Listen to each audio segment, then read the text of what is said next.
કેટલીક વખત હું મારા દરેક વિદ્યાર્થીઓને જ્યારે પણ MCQ કરાવતો ત્યારે હું એમ જ કહું કે જ્યારે પણ તમારા સમક્ષ હું તમને હમણાં એમ પણ કહી શકું છું કે કદાચ એવું પણ બની શકે એકાદ બે MCQ વિભાગ એમાંથી લેવામાં આવ્યા હોય કે વિભાગીયમાંથી લેવામાં આવ્યા તો શું કરવાનું? યસ સાહેબ, શાંતિથી અમે પ્રશ્નને 2 વાર વાંચશું.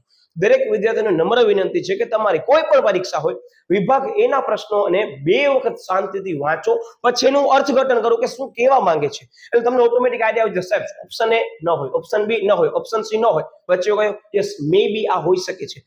તો આવું ઘણી બધી વખત તમને પરીક્ષાની અંદર ક્યારેક કામ આવી શકે છે. બરાબર, તમારો જાગૃત મન હશે ને વિદ્યાર્થી મિત્રો, તો ગેરંટી સાથે કહું, તમે વિડીયો જોયો હશે ને, તમને દરેકની શબ્દ યાદ આવશે. સાહેબે કીધું હતું કે આ તો ઓપ્શન વેલિડ નથી, તો આમ પણ તૈયારી કરી શકાય. એટલે એવું માનતા નહીં કે સાહેબ અમે જવાબ જ જોઈ જવાબ જોઈ લીધો એ બરાબર કહેવાય, પણ જવાબ સિવાયના ઓપ્શન પણ મને એમ લાગશે ને કે તમને સમજાવવા જેવા છે, હું ત્યાં સમજાવીશ. બરાબર, જેથી કરી કદાચ ત્યાંથી પણ 1 માર્કનો પ્રશ્ન આવે તમને વાંધો આવે નહીં.